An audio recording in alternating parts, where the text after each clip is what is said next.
I want a second wife. Darius said it so casually, like he was asking me to pass the salt. We were sitting at our dining table, eating the chicken pasta I'd made from scratch after a 12-hour workday. His fork scraped against the plate and he didn't even look up when he said it. I stopped chewing. My hand froze halfway to my water glass.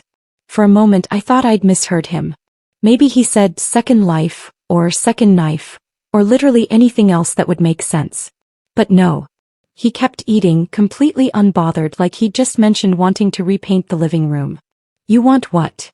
I asked quietly. A second wife, he repeated, finally looking at me. I've been thinking about it for a while now. It's time we expand our family structure. A lot of successful men do it, Ariel. It's tradition in some cultures and honestly I think it would work for us. Like I had any say in this decision he'd apparently already made in his head. I set my fork down carefully. My mind was racing but my face stayed perfectly calm. Years of sitting in boardrooms and legal hearings had taught me how to hide every emotion behind a neutral expression. Interesting timing, I said. He smiled like I'd just agreed with him. Darius had no idea what I actually did for a living. Oh, he knew I worked in government stuff. He knew I went to an office 5 days a week and sometimes traveled for conferences. But he'd never bothered to ask for details. Whenever I tried to talk about my work, his eyes would glaze over and he'd change the subject to something about his sales job or his gym routine. So he didn't know I was a senior legal advisor with the National Legislative Reform Committee. He didn't know I spent my days drafting policies that would become national law. He didn't know that lawmakers asked for my opinion before voting on major bills. To Darius, I was just his wife who did paper pushing at some boring government office. He liked it that way. He liked being the one who talked about his achievements at dinner parties. He liked introducing himself first and watching people react to his job title and his expensive watch. He liked being the star. I never corrected him. I never felt the need to compete for attention or prove how important my work was. I did my job quietly and went home. That was enough for me. But now, sitting across from the man who'd just announced he wanted to bring another woman into our marriage, I realized my silence had made him dangerously comfortable. We'd been married for 5 years. I met Darius at a mutual friend's wedding. He was charming, confident, and generous with compliments. He pursued me with flowers and fancy dinners and text messages that made me laugh. He seemed like a good man. A little self-centered maybe, but harmless. I was 26 when we got engaged. He was 29. Everyone said we looked perfect together.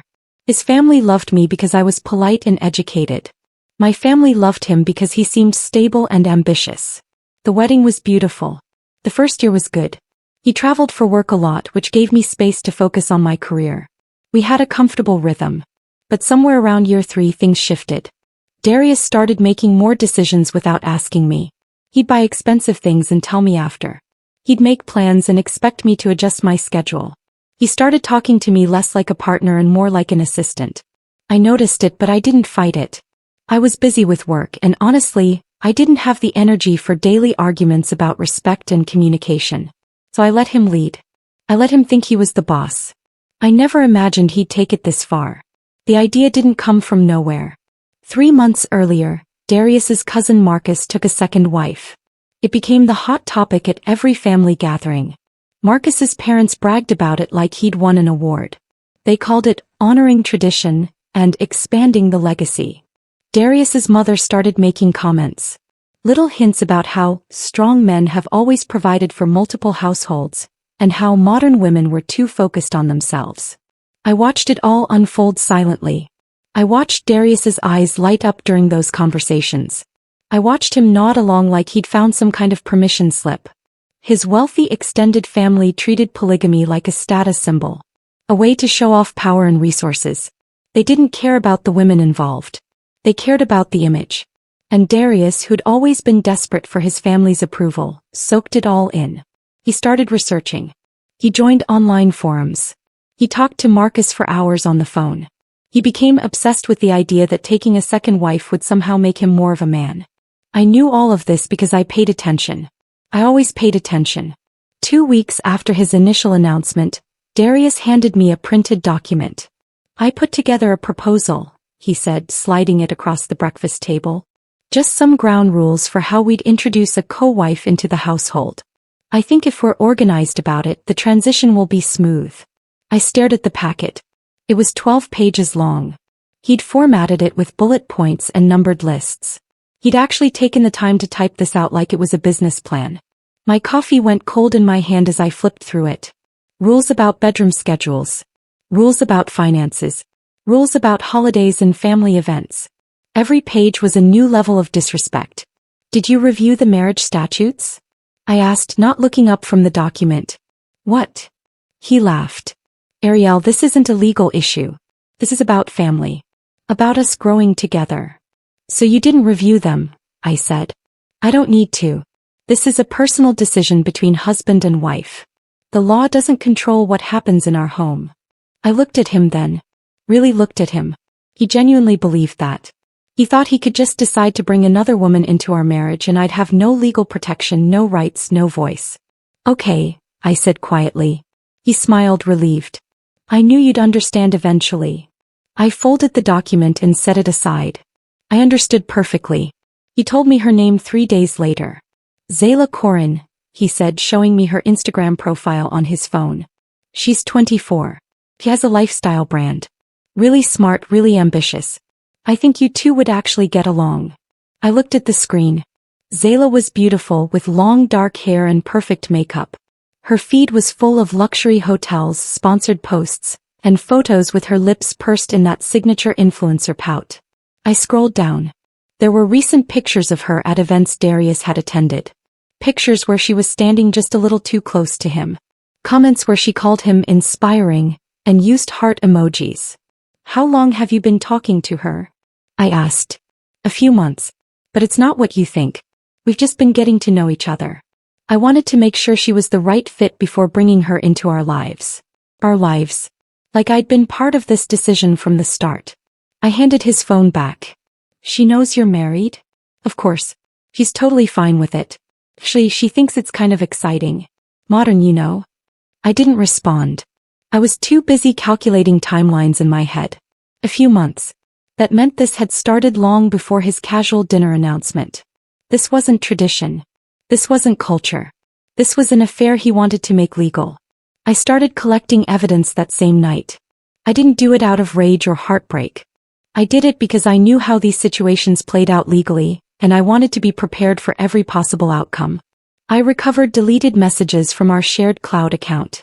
I found receipts for hotel rooms and expensive dinners. I took screenshots of Zayla's social media posts where she referenced someone special on dates that matched Darius's supposed business trips. I documented everything in a password-protected folder on my work laptop. Dates, times, locations, amounts. Every piece of digital evidence organized like I was preparing for trial. Because in a way I was. Darius had no idea I was doing this. He thought I was spending my evenings reading or watching TV. He had no clue that I was building a case file on my own husband. I wasn't doing it to hurt him. I was doing it to protect myself. I'd seen too many women get blindsided in situations like this. I'd seen them lose everything because they weren't prepared. I wouldn't be one of them. What Darius didn't know, what he never bothered to ask about, was that I'd spent the last 8 months helping draft the National Marital Equity Act. It was a comprehensive reform of marriage and family law, designed to close loopholes and protect vulnerable spouses from exploitation. The committee had worked on it for nearly 2 years, and it had just been signed into law 3 months earlier. One of the key provisions dealt specifically with polygamy. The law stated that any spouse pursuing a polygamous union had to undergo a mandatory legal evaluation. The first spouse had to give explicit voluntary written consent, not under duress, not under pressure, but freely given with full understanding of the consequences. Without that consent, the initiating spouse faced severe penalties. Financial penalties. Potential criminal charges if coercion was involved. And most importantly, mandatory asset redistribution. Up to 70% of marital assets could be transferred to the first spouse if the court found that consent was coerced, manipulated, or absent. I'd helped write that exact clause. I'd argued for that 70% number in committee meetings. I'd fought for language that would protect women like me. And Darius had no idea it existed. My colleague Priya noticed something was wrong during a Monday morning meeting. "You okay?" she whispered while our director was presenting budget projections. You seem distracted. I waited until the meeting ended, then asked her to grab coffee with me. We sat in the courtyard outside our building and I told her everything. The announcement. The proposal. Zayla. All of it. Priya's face went through several emotions, shock, anger, disgust, before landing on fierce determination. We're using the act, she said immediately. We're triggering the full evaluation protocol. I know. Ariel, you literally wrote this law for situations exactly like this. I know, I repeated. Other colleagues found out over the next few days. Word spread through the office. Senior lawmakers heard about it. People I'd worked with for years were furious on my behalf. They offered to fast-track my case, to make calls, to use their influence. I refused every offer. I want the law to work exactly as written, I told them. No special treatment. No shortcuts. If this law is as strong as we designed it to be, it'll work without intervention. They understood. This wasn't just about my marriage anymore. It was about testing the legislation we'd fought so hard to pass. Darius's mother showed up at our house on a Saturday morning. I answered the door to find her and his aunt standing on the porch, both dressed like they were attending a formal event. They walked in without waiting for an invitation. We need to talk, his mother announced, sitting on our couch like she owned it. Darius told us you're being difficult about his decision. Difficult. That was the word they'd chosen. He's trying to build a strong family, his aunt added. You should be supporting him, not making everything complicated. They'd brought papers with them. A consent declaration they'd downloaded from some website.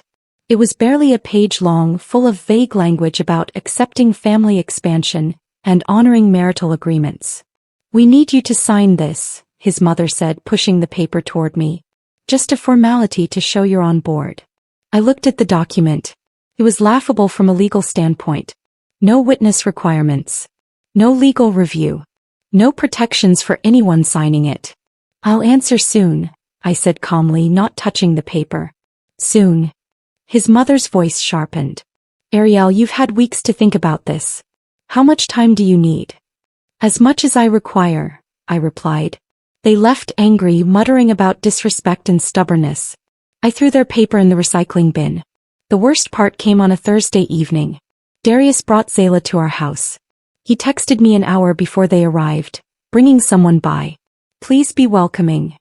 I was in my home office when the doorbell rang. I walked downstairs to find Darius standing in our entryway with Zayla beside him, her hand resting on his arm like she already belonged there. Ariel. Darius said with forced enthusiasm. I wanted you two to finally meet properly. Zayla, this is my wife. Ariel, this is Zayla. Zayla smiled at me. It's so nice to meet you. Darius has told me so much about you. I really hope we can all be close. She said it like we were about to become best friends. Like she wasn't actively trying to sleep with my husband permanently. I looked at both of them standing in my living room in the house I'd helped pay for, acting like this was all perfectly normal. Are you certain this is what you want? I asked quietly. Darius nodded. Absolutely. Zayla squeezed his arm. We both are. Good, I said. I just wanted to be sure. The dinner party was Darius's idea. He wanted to introduce Zayla to his extended family officially. His parents offered to host. It would be a whole production. Expensive food, expensive wine, and everyone pretending this was a celebration instead of a circus. I didn't want to go, but I went anyway. The moment we arrived, it became clear this was more than a dinner. It was a trial. I was the defendant and everyone else was the prosecution. Darius's uncle asked loudly when I was going to stop being selfish and let Darius live his truth. His cousin's wife gave a speech about how she'd adjusted to her husband taking a second wife and how fulfilled she felt now. Zayla sat next to Darius, glowing with attention. She kept touching his shoulder, laughing at his jokes, playing the role perfectly. Me. I sat quietly at the end of the table, smiling politely, saying almost nothing. They thought I was defeated. They thought I'd given up. I was taking mental notes of every insult, every pressure tactic, every attempt at coercion. Evidence. All of it was evidence. On Monday morning, I walked into the National Legislative Compliance Office and submitted my formal documentation. The officer at the desk read through my packet. 40 pages of evidence, timelines, witness statements, and legal citations. You're triggering a full marital equity evaluation? She asked. Yes. You understand this will initiate a mandatory legal review of your spouse's conduct and intentions? I do. He stamped my documents. Your husband will receive a summons within 72 hours. I thanked her and left. It was done. The legal machinery was in motion now and there was no stopping it. The summons arrived on Thursday. I was at work when Darius called me, his voice shaking with panic. What the hell is this? He shouted. I just got served with a government summons for a marital compliance inquiry. What did you do? That's your responsibility to handle, I said calmly. My responsibility? Ariel, what is happening? You wanted to pursue a second marriage. The law requires an evaluation process. You're going through that process now. What law? What are you talking about? The National Marital Equity Act. It passed 3 months ago. You should read it.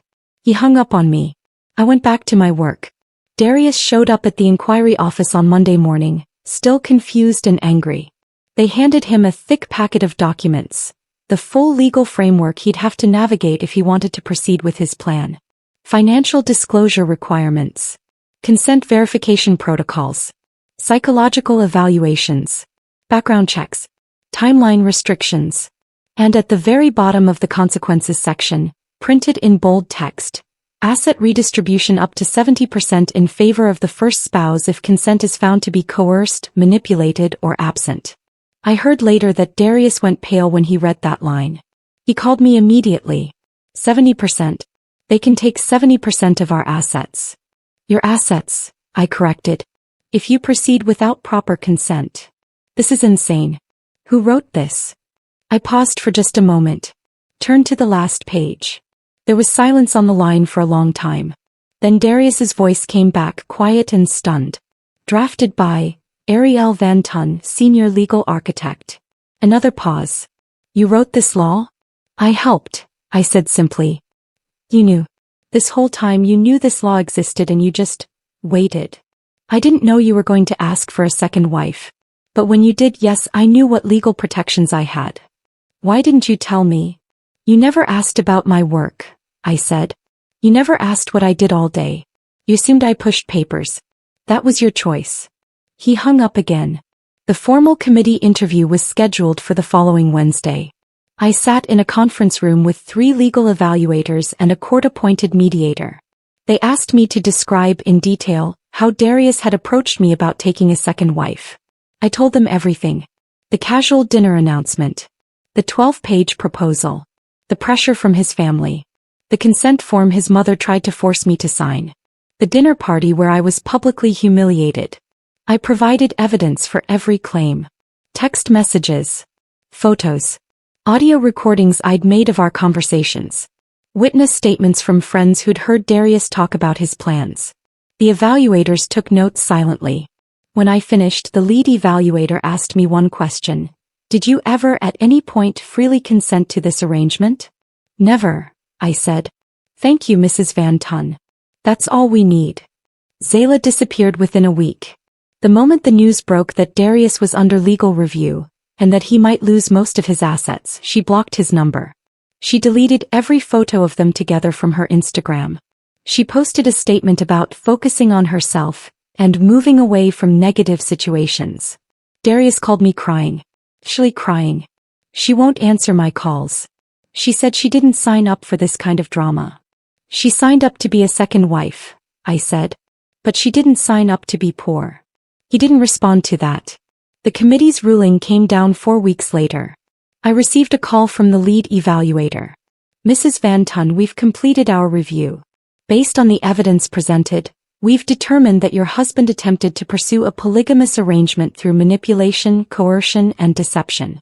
We're freezing 60% of marital assets pending redistribution proceedings. 60%. Not quite the full 70, but more than enough. Darius received the same call an hour later. I heard him shouting through the walls of our house, breaking things in his office, calling his lawyer and yelling about appeals. But there was nothing to appeal. The law was clear. The evidence was overwhelming. He'd done this to himself. His family turned on him almost immediately. The same relatives who'd encouraged him, who'd pressured me, who'd celebrated Marcus's second marriage. They all suddenly claimed they'd never really supported Darius's decision. His mother called me. "We always thought it was too soon," she said. "We told him to wait, but he wouldn't listen." Twice. All of it. His father released a statement to extended family saying Darius had acted impulsively without proper guidance. Marcus, the cousin who'd inspired this whole mess, stopped returning Darius's calls. They abandoned him the moment he became an embarrassment. The moment his failure reflected badly on the family name. Darius was completely alone. Screenshots of Darius's messages to Zayla leaked online somehow. Messages where he called me boring and cold. Messages where he told Zayla she was everything he'd always wanted.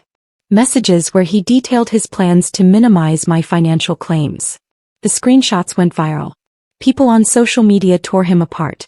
Relationship podcasters used him as an example of toxic masculinity. Feminist accounts made him a symbol of why marriage reform was necessary. Meanwhile, legal blogs wrote articles about the Marital Equity Act, using my case as proof the law worked. I became a quiet symbol of women using legislation to protect themselves. I didn't comment publicly on any of it. I didn't need to. I filed for divorce in early December. With the asset redistribution already approved by the committee, the divorce was straightforward. My lawyer presented the case to the judge, who took one look at the evidence and the committee ruling and made her decision. Divorce granted. Asset division as outlined in the Marital Equity Committee's ruling will stand. Darius didn't even show up to the hearing. His lawyer tried to negotiate, but there was nothing to negotiate. By Christmas, the house was legally mine. 60% of his retirement accounts were transferred to my name. His car, the expensive one he loved so much, was sold and I got the majority of the proceeds. He moved into a small apartment across town. 3 months after the divorce was finalized, Darius showed up at my door. It was late March and I was packing boxes. I'd accepted a new position in another city, a promotion that came with a significant raise and more influence over national policy. I opened the door to find Darius standing there looking smaller than I remembered. His eyes were red. His hands were shaking. "I didn't realize what I had," he said. His voice cracked. "I threw away everything for nothing. I'm sorry, Ariel. I'm so sorry." I looked at the man I'd spent 5 years married to. The man who'd disrespected me so casually. Who'd tried to force me into accepting a life I never wanted. "I did," I said quietly. "I realized exactly what I had. That's why I chose to leave." He started crying. I closed the door. My new apartment in the capital was beautiful. Floor-to-ceiling windows with a view of the city. Modern furniture. A home office with enough space for all my legal books. A place that was entirely mine. I'd been promoted to Deputy Director of Legal Reform. I was working on new legislation now. Policies that would protect more women, create more accountability, close more loopholes. My colleagues respected me. My work mattered. My voice was heard in rooms where major decisions were made. I went to dinner parties where people asked about my opinions on policy. I dated occasionally, men who actually listened when I talked about my work. I had friends who valued me for my mind, not just my ability to stay quiet. I was thriving. 6 months after my divorce, I was invited to speak at the National Women's Rights Summit. The conference hall was packed. Lawmakers, activists, legal professionals, journalists, everyone who'd been following the implementation of the Marital Equity Act. I stood at the podium and looked out at the crowd. And somewhere in the back row I spotted a familiar face. Darius, sitting alone, watching me with an expression I couldn't quite read. I didn't acknowledge him. I didn't change my speech. I talked about the importance of legal reform. About how legislation could empower people to protect themselves from exploitation. About how knowing your rights was the most powerful tool anyone could have. And I ended with the line I'd been thinking about for months. Power isn't shown by how loudly you speak. It's shown by how precisely you act. The room erupted in applause. As I walked off the stage, I saw Darius stand up and leave. He finally understood. I was never the silent wife he thought I was. I was the architect of the law that defeated him. And I'd done it all without raising my voice once.